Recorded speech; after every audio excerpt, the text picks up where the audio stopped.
कि कुछ बूढ़े लोगों पर अत्याचार किया जा रहा है। तब उन्होंने महादेव से पूछा कि बुढ़ापे में लोगों की बेकदरी क्यों होती है, कोई उनकी क्यों नहीं सुनता और उनका कोई सम्मान क्यों नहीं करता। माता उमा के ये प्रश्न सुनकर महादेव बोले, प्रिय पार्वती, जब सृष्टि का निर्माण हुआ था तब सभी प्राणियों की उम्र 40 वर्ष निर्धारित की गई, जिसमें से मनुष्य को भी जीवन जीने के लिए 40 वर्ष दिए गए थे। तो चलो मैं तुम्हें एक ऐसी कथा सुनाता हूँ जिससे तुम्हें अपने सभी प्रश्नों के उत्तर मिल जाएंगे। सृष्टि के रचयिता परमपिता ब्रह्मा ने ही हर जीव की आयु तय की थी। उन्होंने गधे, कुत्ते, उल्लू और मनुष्य सभी की उम्र 40 वर्ष निर्धारित की। अब ये तीनों जानवर अपनी अपनी आयु सुनकर बहुत प्रसन्न थे, लेकिन वहीं जब मनुष्य ने अपनी आयु सुनी तो उसका मन में बड़ा ही उदास हो गया, क्योंकि जैसा कि सभी जानते हैं कि मानव जाति की महत्वाकांक्षा ये कभी खत्म नहीं होती। उसका मन है, कभी शांति नहीं होता और वो हर समय लालसा से घिरा रहता है। उसने सोचा कि मैं सभी जानवरों में श्रेष्ठ हूँ, फिर भी मुझे इनके बराबर ही आयु प्राप्त हुई। अब उस समय तो मनुष्य ने कुछ नहीं कहा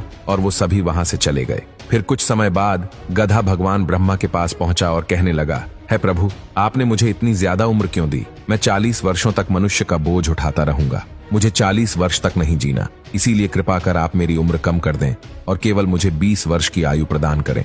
भगवान ब्रह्मा ने जब गधे की बात सुनी तो उन्होंने कहा कि ठीक है, मैं तेरी आयु कम कर देता हूँ, लेकिन तुझे अपनी आयु किसी को दान में देनी होगी। जिसके बाद ब्रह्मा जी ने गधे की आधी उम्र मनुष्य को दे दी और इस तरह मनुष्य की उम्र 60 वर्ष हो गए। फिर कुछ ही देर बाद ब्रह्मा जी के पास एक कुत्ता भागते भागते आया और वो बड़ा ही परेशान था। उसने भगवान से कहा कि आपने मुझे 40 वर्ष की आयु दी है, लेकिन मुझे इसका कोई फायदा नहीं। मैं तो केवल इंसानों के घरों की रेख देख करता हूँ, लोगों का झूठा खाता हूँ और रात भर भौंकता रहता हूँ, लेकिन मुझे सुनने वाला कोई नहीं। इसीलिए अब ऐसा करे कि मेरी उम्र 20 वर्ष तक घटा दें। भगवान ब्रह्मा ने कुत्ते से कहा कि ठीक है, और इस तरह मनुष्य की उम्र 20 वर्ष और बढ़ गई और ऐसे मनुष्य की आयु कुल 80 वर्ष हो गई। फिर वहीं थोड़ी देर बाद उल्लू भी आया और वो भी बड़ी ही परेशान अवस्था में था। वो ब्रह्मा जी से रोते हुए कहता है कि प्रभु, आप मेरी उम्र भी कम कर दें।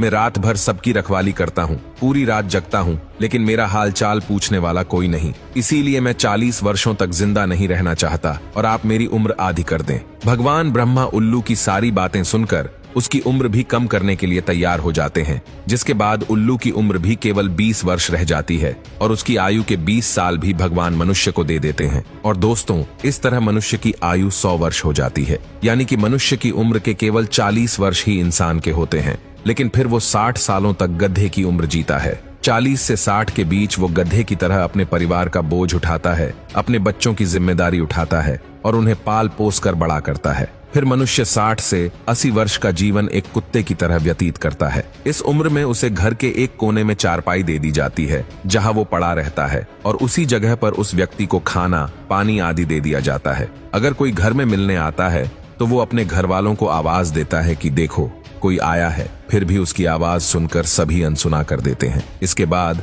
80 से 100 वर्ष का जीवन वो एक उल्लू की तरह व्यतीत करता है, क्योंकि रात के घने अंधेरे में भी उसे नींद नहीं आती। इस उम्र में ना तो वो चिल्ला सकता है और ना ही किसी को बुला सकता है। वो बस एक उल्लू की तरह टुकुर टुकुर देखता रहता है और ऐसा करते करते एक दिन उसका जीवन समाप्त हो जाता है।